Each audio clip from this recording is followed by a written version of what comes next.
Hello friends, very good morning. Welcome to daily vocabulary from the Hindu for all competitive exams. ఎల్టెక్స్ క్లాసెస్లో అందిస్తున్న అన్ని కోర్సులు యూపీఎస్సితో పాటు మనం అందిస్తున్న అన్ని కోర్సెస్ కూడా ఈ కాంప్లిమెంటరీ ప్యాక్లో ఉంటాయి. ఇవన్నింటినీ కూడా మీరు 3 రోజుల పాటు ఫ్రీగా చూసే అద్భుతమైన అవకాశం మన ఇన్స్టిట్యూట్ కల్పిస్తుంది. దీనికోసం మీరు చేయాల్సిందంతా కూడా మన వెబ్సైట్ ltxclasses.comలోకి ఓపెన్ చేసి సెర్చ్ బాక్స్లో ఫ్రీ అని చెప్పి టైప్ చేయండి, చాలు మీకు ఈ కోర్స్ కనిపిస్తుంది. జస్ట్ ఎన్రోల్ ఇట్, ఏమీ పే చేయక్కర్లేదు. మీరు అది ఫ్రీ, అది మీరు యాడ్ చేసేసుకోవచ్చు, మీకు ఇమీడియట్గా యాడ్ అయిపోతుంది. మీరు వెబ్ బ్రౌజర్లో చూసుకోవచ్చు, యాప్లో చూసుకోవచ్చు, ఎలా కావాలన్నా చూసుకోవచ్చు. ఏమైనా డౌట్స్ ఉంటే ఈ నెంబర్కి కాల్ చేయండి. 3 రోజుల పాటు మీకు నచ్చిన టాపిక్స్ నచ్చినవన్నీ చూసుకోండి. ఇన్స్టిట్యూట్లో ఆఫర్ చేస్తున్న ప్రతిదీ మీకు కనిపిస్తుంది, అందులో చెక్ చేసుకోండి. మీకు ఏది నచ్చితే అది చూడండి. ఒకవేళ ఫుల్ కోర్స్లో జాయిన్ అవ్వాలి అనుకుంటే ఈ నెంబర్కి కాల్ చేసి మీరు జాయిన్ అవ్వచ్చు. ఎందుకంటే క్వాలిటీ అంటే మీరు పే చేశాక మీకు ఏం కనిపిస్తుందో మీకు ముందే చూపిస్తున్నాను. So make use of this, right? అలాగే bank and SSC CGL prepare అవుతున్న వాళ్ళకి విశాఖపట్నంలో we're launching offline classes from 1 October. 1 November నుంచి ఆఫ్లైన్ క్లాసెస్ అనేవి ప్రారంభిస్తున్నాము. సో మీరు 31 అక్టోబర్లోపు జాయిన్ అయితే కేవలం 10,000 రూపాయలకే మీరు జాయిన్ అయ్యే ఛాన్స్ కూడా ఇస్తున్నాం. తర్వాత 1 నవంబర్ నుంచి ఫీజు 15,000 ఉంటుంది. కాంటాక్ట్ చేయాల్సిన నెంబర్ ఇది. అన్ని కోర్సెస్ పైన కూడా లైఫ్ టైం వ్యాలిడిటీ ఉంటుంది. ఆన్లైన్ జాయిన్ అయ్యే వాళ్ళకి ఆఫ్లైన్, సో ఆఫ్లైన్ జాయిన్ అయ్యే వాళ్ళకి ఆన్లైన్ ఫ్రీగా ఇస్తాము. నా పర్సనల్ గైడెన్స్ మీకు లభిస్తుంది. సిమిలర్గా Dasara Diwali offers on all our online courses. Only English తీసుకోవచ్చు, క్వాంట్, ఇలా అన్ని ఇండివిజువల్గా తీసుకోవడానికి మంచి మంచి అవకాశాలు కల్పిస్తూ దసరా దివాళీ ఆఫర్ పెట్టాం. ఇది ర్యాపిడ్తో ముగుస్తుంది. జాయిన్ అవ్వాలి అంటే ఇక్కడ కనిపిస్తున్న నెంబర్కి మీరు కాంటాక్ట్ చేయొచ్చు, లేదా మన వెబ్సైట్ ltxclasses.comకి వెళ్ళి ఈ కోర్స్ పేరు టైప్ చేయండి, డైరెక్ట్గా మీరు పేమెంట్ చేసేయచ్చు. And everything comes with life time validity. So ఇవాళ డైలీ వొకాబులరీలో ఫ్రంట్ పేజ్లో ఉన్నాం మనం. ఫ్రంట్ పేజ్లో ఫస్ట్ ఆర్టికల్ వచ్చేసి SC delivers split verdict on Karnataka hijab ban అని చెప్పడం జరిగింది. సో ఇక్కడ వర్డిక్ట్ అంటే అర్థం ఏంటి ఆల్రెడీ మనం మాట్లాడుకున్నాం. వర్డిక్ట్ అంటే తీర్పు. వర్డిక్ట్ అంటే తీర్పు, కోర్టు ఇచ్చిన తీర్పుని వర్డిక్ట్ అంటాము. స్ప్లిట్ ఎందుకంటే ఇద్దరు జడ్జిల బెంచ్ అనమాట. వీళ్ళిద్దరూ ఆ బెంచ్లో భాగం, ధర్మాసనంలో ఇద్దరున్నారు. ఈయన ఒకటి చెప్తే ఆయన ఇంకోటి చెప్పారు. సో ఇద్దరు ఒకటే చెప్తే మనకి తీర్పు వచ్చేసేది. లేదా ముగ్గురు ఉన్నారనుకోండి, ఇద్దరు చెప్పిన దాని ప్రకారం మనకి డిసైడ్ చేసేవాళ్ళు. ఇప్పుడు ఏమవుతుందంటే ఇద్దరే ఉన్నారు బెంచ్లో, ఆయన ఒకటి చెప్పారు, ఈయన ఒకటి చెప్పారు. Now this will go to larger bench. The same case మళ్ళీ లార్జర్ బెంచ్కి వెళ్తుంది. అంటే 3 లేదా 5 మెంబర్స్ ఉన్న ధర్మాసనానికి దీన్ని ట్రాన్స్ఫర్ చేస్తారు. సో ఈ పర్టికులర్ వర్డిక్ట్ అనేది నౌ బికమ్స్ మీనింగ్లెస్. ఇది మీనింగ్లెస్ అయిపోయి. దేనికి సంబంధించి ఇదంతా? కర్ణాటక హిజాబ్ బ్యాన్. కర్ణాటకలో ముస్లిం ఆడపిల్లలు హిజాబ్ ధరించి స్కూల్కి వెళ్ళడం, దాన్ని బ్యాన్ చేశారు. సో దాన్ని కోర్టులో ఛాలెంజ్ చేయడం జరిగింది. ఆ ఆస్పెక్ట్ అసలు బ్యాన్ చేయొచ్చా? హిజాబ్ ధరించడం అనేది వాళ్ళ స్వేచ్ఛకి సంబంధించిన అంశం కదా, వాళ్ళ లిబర్టీకి సంబంధించిన అంశం కదా, ఫ్రీడమ్ ఆఫ్ చాయిస్ వాళ్ళకి ఉండాలి కదా అనేది ఒక ఆస్పెక్ట్ అయితే, స్కూల్లో అందరూ యూనిఫామ్లో ఉంటే యూనిఫామ్ రిప్రజెంట్స్ ఈక్వాలిటీ. సో అది లేకుండా ఒక్కొక్కరు ఒకలా వస్తే ఎలా అవుతుంది అనేది ఇంకో ఆస్పెక్ట్. సో ఇద్దరు జడ్జిలు కూడా డిఫరింగ్ వ్యూస్ ఇచ్చారు. ఆయన వ్యూ అంటే ఇక్కడ వాళ్ళ ఒపీనియన్ అన్నమాట. వ్యూ అంటే ఏంటి ఇక్కడ? Meaning opinion. So judge Hemant Gupta ఏం చెప్పారు? The right to express herself by wearing hijab stops at the school gate. Freedom of expression guaranteed under article 19(1)A does not extend to wearing of head scarf. 19(1)Aలో మనకున్న freedom of ఎక్స్ప్రెషన్లో head scarf wear చేయడం అనేది రాదు. School gate వరకే ఆవిడకున్న స్వేచ్ఛ. స్కూల్లోకి వెళ్ళాక స్కూల్లో ఏ రూల్స్ ఉంటాయి ఆ రూల్స్ ప్రకారం వెళ్ళాలి అని చెప్పి జడ్జ్ హేమంత్ గుప్తా చెప్తే, ఇంకో జడ్జి గారు సుధాంశు ధులియా ఈయనేమన్నారంటే, wearing hijab should be simply a matter of choice. It may not be the only way her conservative family will permit her to go to school. హిజాబ్ ధరించడం అనేది ఆవిడ చాయిస్. ప్రాబబ్లీ హిజాబ్ ధరించడానికి ఒప్పుకుంటేనే ప్రాబబ్లీ వాళ్ళ పేరెంట్స్ పిల్లల్ని స్కూల్కి పంపుతారు, లేకపోతే స్కూల్కే పంపించడం మానేస్తాం. కన్జర్వేటివ్ అంటే ట్రెడిషనల్. ఈ ట్రెడిషనల్ ముస్లిం ఫ్యామిలీస్లో హిజాబ్ ధరించడం అనేది మ్యాండేటరీ. సో అది లేకపోతే స్కూల్కి పంపించడం మానేసి చదువే లేకుండా చేసేసే అవకాశం ఉంటుంది. సో కాబట్టి and in those cases hijab is her ticket to education. దాన్ని అలౌ చేయడం వల్లే స్కూల్కి వెళ్ళి చదువుకునే అవకాశం దానికి లభిస్తుంది. అలౌ చెయ్యాలి అని చెప్పి ఈయన అంటారు. సో ఇద్దరు జడ్జిలు డిఫరెంట్ వ్యూస్ ఇచ్చారు కాబట్టి దీన్ని మనం ఏమన్నా స్ప్లిట్ వర్డిక్ట్ అని చెప్పి అంటున్నాం అనమాట. సో బ్యాన్ అంటే మీకు తెలుసు నిషేధం, బ్యాన్ ప్రొహిబిషన్, నిషేధం అని చెప్పి మనం అంటాం. సో ఒకే ఆస్పెక్ట్ ఇద్దరు డిఫరింగ్ వ్యూస్ ఇవ్వడం అనేది జరిగింది. సో ఈ వర్డ్ మీరు ఆల్రెడీ చూశారు. India abstains on UNGA resolution against Russia. United Nations General Assembly రష్యాకి వ్యతిరేకంగా చేసిన తీర్మానం, రెజల్యూషన్ అంటే తీర్మానానికి ఇండియా అబ్స్టైన్ అంటే స్టే అవే ఫ్రమ్. ఆల్రెడీ మనం చూసాం ఈ వర్డ్, ఇంతకు ముందు కూడా వచ్చింది, రిపిటేషన్. ఇలా రిపీట్ అయినప్పుడు మీకు గుర్తుండిపోతుంది. అబ్స్టైన్ అంటే stay away from this resolution on against Russia. రష్యాకి వ్యతిరేకంగా చేసిన రిజల్యూషన్ నుంచి ఇండియా దూరంగా ఉండింది అని చెప్పి మనం చెప్పొచ్చు.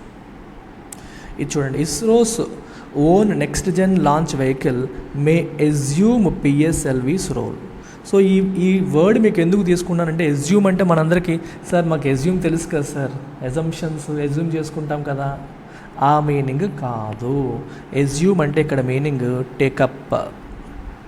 టేకప్ లేదా టేక్ ఛార్జ్ అనే మీనింగ్ వస్తుంది. అంటే ఒక బాధ్యత రెస్పాన్సిబిలిటీ లేదా పవర్ లేదా పొజిషన్, ఒక పొజిషన్ని, పవర్ని, రెస్పాన్సిబిలిటీని టేకప్ చేయడాన్ని ఎజ్యూమ్ అంటారు.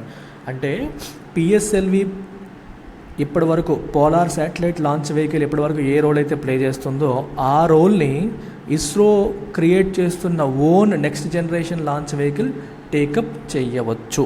అన్నారు ఇక్కడ, టేకప్ చెయ్యవచ్చు అని అర్థం. సో ఎజ్యూమ్ అంటే మీనింగ్ ఏంటి, ఇక్కడ టేకప్ అనే మీనింగ్ వస్తుంది. అర్థమైందా?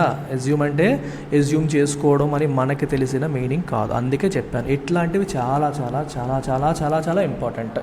అంటే నార్మల్గా మనకు ఒక కామన్ మీనింగ్ తెలిసి ఉంటుంది, బట్ ఇక్కడ వేరే మీనింగ్లో వస్తుంది. సో ఇట్లాంటి పదాలు మనం పొరపాటును కూడా మిస్ చేయకూడదు, అర్థం చేసుకోవాలి. ఓకేనా? సో కొన్నిసార్లు చూడండి, he assumed full responsibility for the failure అన్నారనుకోండి. ఈ సినిమా ఫెయిల్యూర్కి మొత్తం రెస్పాన్సిబిలిటీ తను తీసుకున్నాడు. Mahendra Singh Dhoni assumed full responsibility for India's failure at world కప్లో భారతదేశం ఫెయిల్యూర్కి he took up the responsibility, తను తీసుకున్నాడు. ఆ యాంగిల్లో మనం తీసుకోవచ్చు. లేదా హీ అజ్యూమ్డ్ అంటే టేక్ ఛార్జ్ అనే మీనింగ్ కూడా వస్తుంది అనమాట. ఈ కొత్త రోల్ వాళ్ళు యాక్సెప్ట్ చేశారు, రైట్, కొత్త రోలు యాక్సెప్ట్ చేశారు, తీసుకున్నారు అనే మీనింగ్ కూడా మనకి వస్తుంది. For example, the new president assumes office at midnight tonight. కొత్తగా వచ్చిన ప్రెసిడెంట్ ఈ అర్ధరాత్రి నుంచి హీ అజ్యూమ్డ్ ఆఫీస్ అంటే ఆఫీస్ని అజ్యూమ్ చేసుకున్నట్ట. అంటే కొత్త రోల్ ఏంటది, టేక్ ఛార్జ్, ప్రెసిడెంట్గా తన రోల్ని తీసుకున్నారు, ఛార్జ్ తీసుకున్నారు అనే మీనింగ్ వస్తుందన్నమాట. అలాగే కొన్నిసార్లు మీరు తీసుకోండి, terrorist assumed control of the plane. Terrorists assumed control of the plane. Plane అంటే ఇప్పుడు చూడండి, హైజాక్ చేసేసి మొత్తం వాళ్ళ కంట్రోల్లోకి తీసుకున్నారు. They took it assumed control of, they took up the control of the plane. Take up అనే మీనింగ్ వస్తుందా? ఎస్. సో టేకప్ అనే మీనింగ్ వస్తుంది అజ్యూమ్కి, గుర్తుపెట్టుకోండి. సో అజ్యూమ్ అనే పదాన్ని టేకప్ అనే మీనింగ్తో మీరు సెంటెన్సెస్ కామెంట్ సెక్షన్లో రాయండి. నార్మల్గా మనకి తెలిసిన అజ్యూమ్ మీనింగ్లో రాయొద్దు, టేకప్ అనే మీనింగ్లో మీరు కొన్ని ఓన్ సెంటెన్సెస్ రాసే ప్రయత్నం చేయండి. Put them in comment section. Next generation launch vehicle అంటే NGLV. Okay, so first page నుంచి మనకి 5 వర్డ్స్ ఇవాళ నేర్చుకున్నాం. స్టేట్స్ పేజ్లో ఒక ఇంట్రెస్టింగ్ వర్డ్ ఉందమ్మా, చూడండి ఇక్కడ. Heavy downpour brings Hyderabad to its knees. చూడండి, bring Hyderabad to its knees. ఇక్కడ 2 ఎక్స్ప్రెషన్స్ ఉన్నాయి. డౌన్పోర్ అంటే ఇంకా మనకి కుండపోతగా అంటాం చూడండి, కుండపోతగా కురిసే వర్షం. కుండపోత అనే తెలుగులో అంటే అదే పనిగా కుండపోతగా పడే వర్షం అంటే హెవీ డౌన్పోర్, విపరీతంగా పడుతుంది అని అర్థం అన్నమాట. అది ఏం చేసింది, it brought Hyderabad to its knees. ఇది another very important expression. Bring someone to his knees అంటే మోకాల మీద నిలబెట్టేసింది అంటాం చూడండి. అంటే సబ్జుగేట్ చేసేసింది అంటే కంట్రోల్లోకి తెచ్చేసింది. Like make someone or something weak, వాళ్ళని వీక్ చేసేసింది అని అర్థం. Bring someone to his knees. Bring Hyderabad to its knees అంటే హైదరాబాద్ని పూర్తిగా వీక్ చేసేసింది అని అర్థం అనమాట. అంటే ఇక్కడ ఆ పదాన్ని ఎందుకు వాడారంటే మోకాల లోతు, చూడండి మోకాల లోతు, మోకాల లోతు నీళ్ళు వచ్చేసాయి అనే సెన్స్లో కూడా మనం అర్థం చేసుకోవచ్చు అని చెప్పి ఆ ఎక్స్ప్రెషన్ ఇక్కడ వాడారు. మీకు అర్థమైందా? వెరీ ఇంట్రెస్టింగ్ కదా. Bring someone or something to its knees, very interesting word. ఇక్కడ ఈ కాంటెక్స్ట్లో ఇది కూడా పనికి వస్తుంది కాబట్టి ఇలా వాడేశారనమాట పదాన్ని. Reduce some one or something to A state of weakness అని చెప్పి అంటాం. టు డెస్ట్రాయ్ ఆర్ డిఫీట్ లేదా destroy, make some one week, ఇలాంటి మీనింగ్స్ వస్తాయి. అది దీనికి కథ. అలాగే నెక్స్ట్ వర్డ్ చూడండి, హ్యూమన్ సాక్రిఫైస్, నరబలి గురించి నిన్న కూడా న్యూస్లో చూసాము. Accused in police custody. Accused అంటే ఎవరు? ముద్దాయి. అంటే ఎవరైతే ఆరోపణలు ఎదుర్కొంటున్నాడో అతన్ని మనం ఎక్యూజ్డ్ అంటాం. గుర్తుపెట్టుకోండి, ఎక్యూజ్డ్ అంటే నేరస్తుడు కాదు. ఎక్యూజ్డ్ అంటే అర్థం ఏంటి? ముద్దాయి అంటే the one who is facing allegations or accusations లేదా అలిగేషన్స్, నేరం చేశాడు అని ఆరోపణలు ఎదుర్కొంటున్న వ్యక్తిని ఎక్యూజ్డ్ అంటారు. ఎక్యూజ్డ్ని పోలీసులు కోర్టులో ప్రొడ్యూస్ చేస్తారు, కోర్టులో ప్రవేశపెడతారు. కోర్టులో ప్రవేశపెట్టిన తర్వాత దేర్ విల్ బీ ట్రయల్, విచారణ జరుగుతుంది. విచారణ జరిగిన తర్వాత the judge will deliver his verdict అంటే తీర్పు డెలివర్ చేస్తారు. ఈ తీర్పులో జడ్జ్ మైట్ సే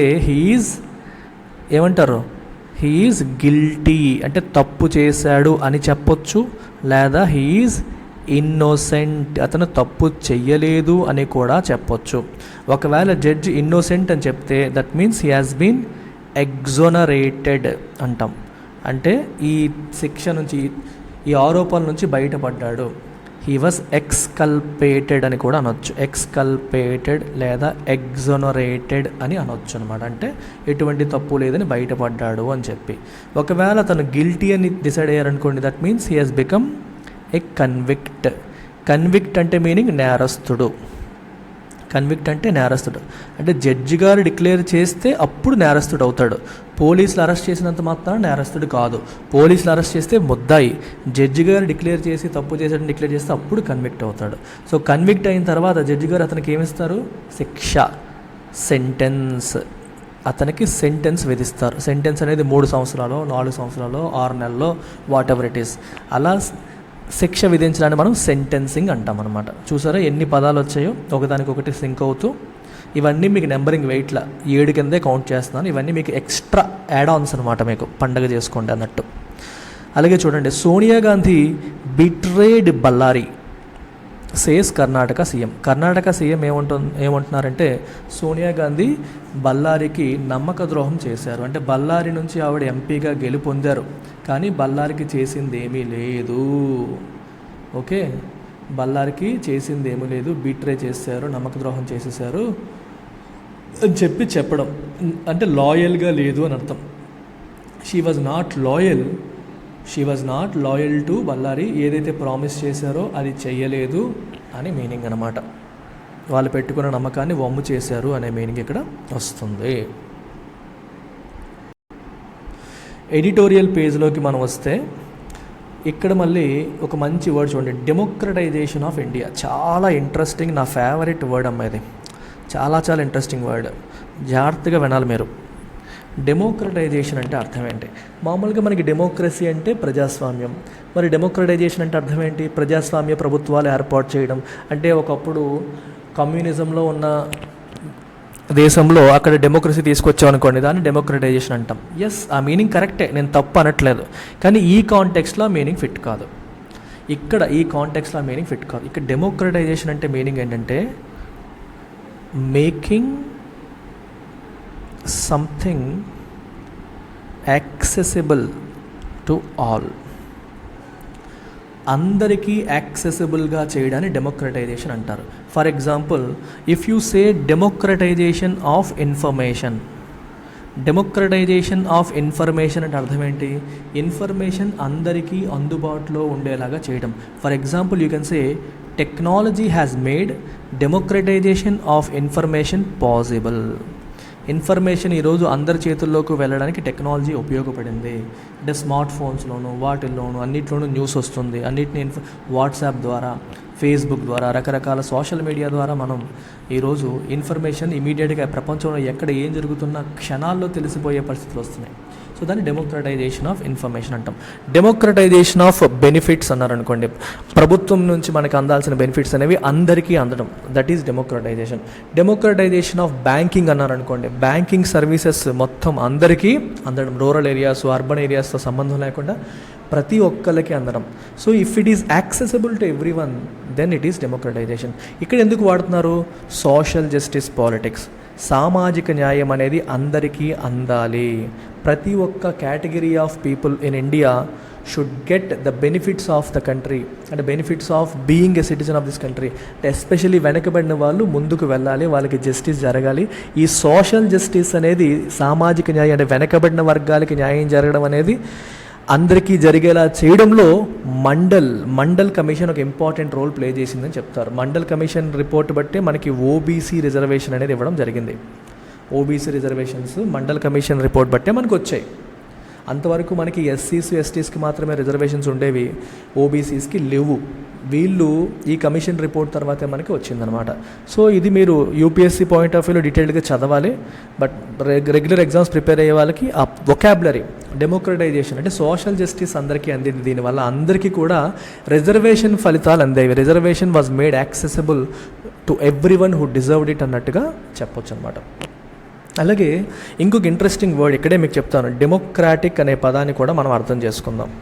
డెమోక్రాటిక్ అంటే ప్రజాస్వామ్యయుత అంటాం చూడండి, ప్రజాస్వామ్యయుతంగా అంటాం. అయితే ఇక్కడ మీరు గమనించాల్సింది ఏంటి అంటే ఓట్లు వేసేసి అనే కాదు, ఇక్కడ ఇంకో ఆస్పెక్ట్ ఉంది. For example, if I say our family is a democratic family, మాది డెమోక్రాటిక్ ఫ్యామిలీ అన్నాను అనుకోండి. అంటే అర్థం ఏంటి? మా ఫ్యామిలీలో everyone's opinion is counted or consulted. ప్రతి ఒక్కరి ఒపీనియన్ తీసుకుంటారు. అంటే ఏ నిర్ణయం తీసుకోవాలన్నా నాన్నగారు అమ్మతో, నాతో, చెల్లితో డిస్కస్ చేస్తారు, మమ్మల్ని కన్సల్ట్ చేస్తారు. Every one of us is consulted while making decision. అలాంటి ఫ్యామిలీ డెమోక్రాటిక్ ఫ్యామిలీ. మరి ఏ ప్రభుత్వం డెమోక్రాటిక్ ప్రభుత్వం? ప్రతిపక్షాలని, ప్రజలని, వాళ్ళ యొక్క విషెస్ని, వాళ్ళ యొక్క ఆలోచనల్ని పరిగణనలోకి తీసుకొని నిర్ణయాలు తీసుకునే ప్రభుత్వం డెమోక్రాటిక్ గవర్నమెంట్. మీకు అర్థమైందా డెమోక్రాటిక్ అనే పదాన్ని ఎలా అర్థం చేసుకోవాలో? డెమోక్రాటిక్ అనగానే ప్రజాస్వామ్యత అని ఆగిపోకండి, దాని డీపర్ మీనింగ్లోకి వెళ్ళండి. You can use it for a family, you can use it for a company. We have a democratic decision making in our company అన్నారనుకోండి. అంటే సీఈఓ మొత్తమే డెసిషన్స్ తీసుకోడు, కింది వర్గాల నుంచి అందరూ ఒపీనియన్స్ తీసుకుంటాడు, అందరితో డిస్కస్ చేస్తాడు, అందరినీ కన్సల్ట్ చేస్తారు. ప్రైవేట్ కంపెనీ కూడా డెమోక్రాటిక్గా ఉండొచ్చు, which means they give importance to everyone in the organisation. LTX క్లాసెస్లో if I am taking a decision, if I consult everyone, all my faculty members, team members నేను consult చేస్తాను అనుకోండి, that means I am establishing a democratic culture in our institute. So this is the concept of being democratic. ఇది ఒక meaning. ఇంకో meaning ఏంటి? Democratise చేయడం. LTX classes has this objective of డెమోక్రటైజింగ్ UPSC preparation. అంటే UPSC preparation అనేది middle క్లాసెస్కి, lower middle క్లాసెస్కి అందేలా చేయడమే LTX క్లాసెస్ యొక్క ధ్యేయం. తక్కువ ఫీజుతో ప్రతీ నెల ఈఎంఐ కట్టుకునేలాగంటే తక్కువ ఈఎంఐతో లైఫ్ టైం వ్యాలిడిటీతో అందించడం ద్వారా చాలామంది పేదవాళ్ళు, లోవర్ మిడిల్ క్లాస్లో ఉన్న వాళ్ళు కూడా ఈరోజు యూపీఎస్సీ ప్రిపేర్ అయ్యేలాగా LTX క్లాసెస్ చేయగలుగుతుంది. అదే నా ధ్యేయం. చాలామంది మొన్న రీసెంట్గా పేర్లు చెప్పకూడదు కానీ చాలామంది వస్తుంటారు, వచ్చినప్పుడే వాళ్ళ సమస్యలు చెప్తారు. ఈ తక్కువ ఫీజు ఉండడం వల్ల, దట్టు ఇన్స్టాల్మెంట్ ఆప్షన్ ఉండడం వల్ల మేము చదువుకోగలుగుతున్నాం సార్, లేకపోతే చేయలేకపోయే వాళ్ళం అనేది చాలాసార్లు వింటూ ఉంటాం. అది వినేటప్పుడల్లా ఒక రకమైన ఆనందం. So that is the idea. Democratize, ఈ ఎక్స్పెన్సివ్ కోచింగ్ని మనం నలుగురికి అందేలా చేయగలుగుతున్నాం అనేది అక్కడ సాటిస్ఫాక్షన్ అనమాట. So this beautiful word called democratize or democratic. రెండు వేరు పదాలు, రెండింటికి కొన్ని డిఫరెంట్ మీనింగ్స్ మీకు ఎక్స్ప్లెయిన్ చేశాను. అలాగే ఇక్కడ ఇంకొక పదాన్ని మీరు గమనించండి, falling reserves and the bogey of RBI's role. Bogey అంటే ఇక్కడ మీనింగ్ ఏంటంటే సంథింగ్ దట్ ఈస్ ఫియర్డ్, అంటే భయపడేది. Something that is feared often without reason, అంటే సరైన కారణాలు లేకుండా మనం దేన్ని చూసి భయపడిపోతామో అది బోగి. ఫర్ ఎగ్జాంపుల్, మీకు leading economics across the country, leading economics across the world are fearing the bogey of inflation. The bogey of inflation అన్నారు అనుకోండి, ఇన్ఫ్లేషన్ని చూసి అందరూ భయపడుతున్నారు. Or the bogey of unemployment, అన్ఎంప్లాయ్మెంట్ని చూసి భయపడుతున్నారు. అంటే భయం ఉండొచ్చు, కొన్నిసార్లు సరైన కారణాలు లేకుండా ఎక్కువగా భయపడిపోతాం, అవసరానికి మించి భయపడిపోతాం చూడండి, అలాంటప్పుడు వాడతారు. అంటే ఏ కారణము లేకుండా అని కాదు, అవసరానికి మించి మనం భయపడుతున్నాము అనే సందర్భంలో ఈ బోగి అనే పదాన్ని వాడతారు. ఇప్పుడు ఇది ఎందుకు వాడారు? ఫాలింగ్ రిజర్వ్స్, మన ఫారిన్ ఎక్స్చేంజ్ రిజర్వ్స్ తగ్గిపోతూ ఉన్నాయి. రూపీని కాపాడడం కోసం అని చెప్పి రిజర్వ్ బ్యాంక్ ఆఫ్ ఇండియా తన దగ్గర ఉన్న డాలర్స్ని అమ్ముతోంది, రూపీని బలపరచడానికి ట్రై చేస్తుంది. సో ఈ ప్రాసెస్లో మన రిజర్వ్స్ అన్నీ తగ్గిపోతున్నాయి. సో అందుకనే ఆర్బీఐ యొక్క రోల్ని చూసి, ఆర్బీఐ ఏమో విపరీతంగా డాలర్స్ని అమ్మేస్తుంది, మన దగ్గర రిజర్వ్స్ అన్నీ తగ్గిపోతాయి, ఏమైపోద్దో అన్న భయం. That is the bogey of RBI's role. RBI రోల్ని చూసి మనం భయపడుతున్నాము అని. అంటే మీకు సందర్భాన్ని చూడండి, ఏ సందర్భంలో వాడుతున్నారు. Bogey of inflation, bogey of unemployment, bogey of poverty, ఇలాంటి ఆస్పెక్ట్స్కి ఈ పదాన్ని వాడతారనమాట. సో టెక్స్ట్ అండ్ కాంటెక్స్ట్ పేజ్లో a report on the north east Delhi riots. Riots అంటే అల్లర్లు, ఎగ్జాక్ట్ మీనింగ్ అంటే అల్లర్లు. ఓకే, రెండు మతాల వాళ్ళు కొట్టుకోవడం, రెండు కులాల వాళ్ళు కొట్టుకోవడం, దీన్ని పబ్లిక్గా వచ్చి రాళ్ళు రప్పలతో కొట్టేసుకోవడం దాన్ని మనం అల్లర్లు అంటాం, రైట్స్ అని అంటాం. అలాగే ఇది చూడండి, RYOT, ఇది రైతులు అని అర్థం.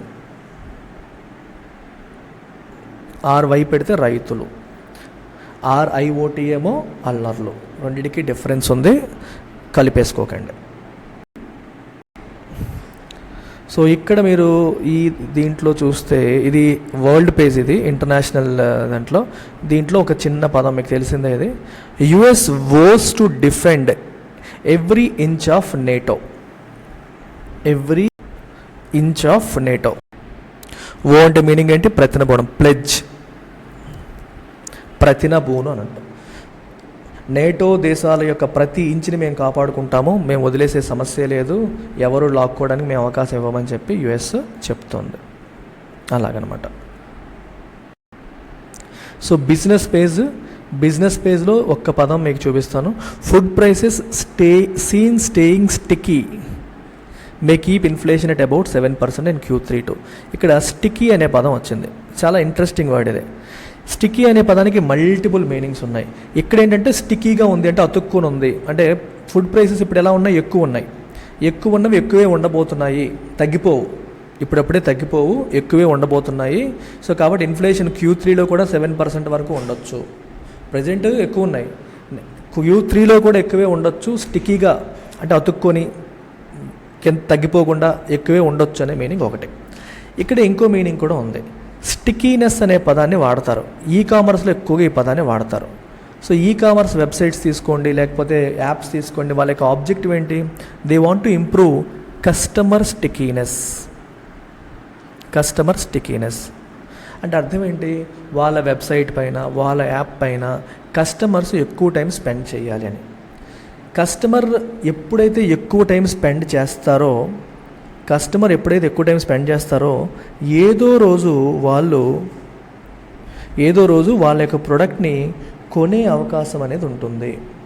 వాళ్ళ యొక్క ప్రోడక్ట్ని ఇక్కడ కొనే అవకాశం ఉంటుంది. So all these commerce online organizations అన్నీ కూడా they always try to improve the stickiness of customers. For example LTEX classes, యూట్యూబ్లో మీకు అవసరమైన కంటెంట్ ఇవ్వడం ద్వారా, ఇప్పుడు డైలీ వొకాబులరీ చేస్తున్నాను, ఈ కంటెంట్ మీకు యూస్ఫుల్ అనుకోండి, you spend more time on our channel. మన ఛానల్ పైన ఎక్కువ టైం స్పెండ్ చేస్తారు. ఇలా స్పెండ్ చేయడం వల్ల ఛానల్కి ఏంటి ఉపయోగం? మీరు అందరూ అనుకుంటారు సబ్స్క్రైబర్స్ ఎక్కువగా ఉంటే మాకేదో యూట్యూబ్ రెవెన్యూ ఇస్తుందని, ఎక్కువ మంది చూస్తే యూట్యూబ్ రెవెన్యూ ఇస్తుందని. I get 0 money from YouTube, ఎందుకంటే నేను యూట్యూబ్ దగ్గర తీసుకోను. కారణం, నేను యాడ్స్ మానిటైజ్ చేయలేదు. There is something called monetizing. నేను మానిటైజ్ చేయలేదు. ఛానల్ని మానిటైజ్ చేయలేదు. సో ఛానల్ ద్వారా యాడ్ రెవెన్యూ నాకు రాదు, జీరో. మరి ఎల్టీఎక్స్కి రెవెన్యూ ఎలా వస్తుంది?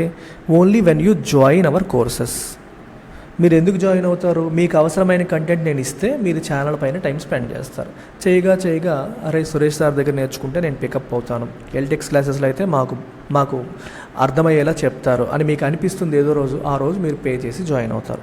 ఆ రకంగా ఇన్స్టిట్యూట్కి రెవెన్యూ వస్తుంది. అలాగే మన వెబ్సైట్ కావచ్చు, యాప్ కావచ్చు, we give so much content, free courses కానీ డెమోస్ కానీ ఇస్తాం. ఎందుకు? To encourage you to spend time. App పైన మీరు టైం స్పెండ్ చేయండి, వెబ్సైట్ పైన టైం స్పెండ్ చేయండి, చూడండి, కంటెంట్ క్వాలిటీ చూడండి అని చెప్తూ ఉంటాం. సో జనాల యొక్క ఈ రోజుల్లో ఎలా ఉంది, ఎవరి మైండ్ కూడా ఒక చోట ఎక్కువసేపు నిలబడట్లా, ఇక్కడ ఒకసారి ఇలా తిరుగుతూ ఉంటారు, ఎప్పుడు ఎక్కడ ఉంటారో తెలియదు. సో వాళ్ళని వాళ్ళ వెబ్సైట్ పైనే, వాళ్ళ ఛానల్ పైనే ఉంచడానికి ప్రతి ఒక్క ఛానల్ కానీ, ప్రతి ఒక్క ఈకామర్స్, అమెజాన్, ఫ్లిప్కార్ట్ ఇట్లాంటి వాళ్ళు కానీ ప్రయత్నిస్తూ ఉంటారు. When you spend more time there is a possibility you purchase something from them అనేది అక్కడ ఆబ్జెక్టివ్ అనమాట. అందుకే ఎవ్రీ వన్ ఆన్లైన్ స్పేస్లో కస్టమర్ స్టికీనెస్కి ఇంపార్టెన్స్ ఇస్తారు. అర్థమైందా? సో ఇది ఈ స్టికీనెస్ని ఈ రకంగా మీరు అర్థం చేసుకోవాలి. అంతేనమ్మా, సరిపోతాయి వాళ్ళకి 14 ప్లస్ మీకు కొన్ని బోనస్ వర్డ్స్ కూడా చెప్పాను. సో క్లోజ్ టు 20+ వర్డ్స్ ఈరోజు మీరు నేర్చుకున్నారు. ఓ అంటే ప్రతిన బోనస్. మరొకసారి వైజాగ్ రాలేని వాళ్ళు ఆన్లైన్లో నా ఇంగ్లీష్ క్లాసెస్ కావచ్చు, అలాగే మన ఇన్స్టిట్యూట్లో ఆఫర్ చేసే క్వాంట్ అన్ని ఏ కోర్సెస్ మీరు కావాలన్నా సరే రేపటి వరకు దివాళీ స్పెషల్ ఆఫర్స్ రన్ అవుతున్నాయి. ఈ నెంబర్కి మీరు కాంటాక్ట్ చేసి, లేదా మన వెబ్సైట్ LTXclasses.com వెబ్సైట్లోకి మీరు వెళ్ళి సెర్చ్ బాక్స్లో ఈ కోర్స్ పేరు కొడితే మీకు వస్తుంది. డైరెక్ట్గా ఇదే ఫీజు మీకు కనిపిస్తుంది. You can purchase it. That's about it. Take care. Bye.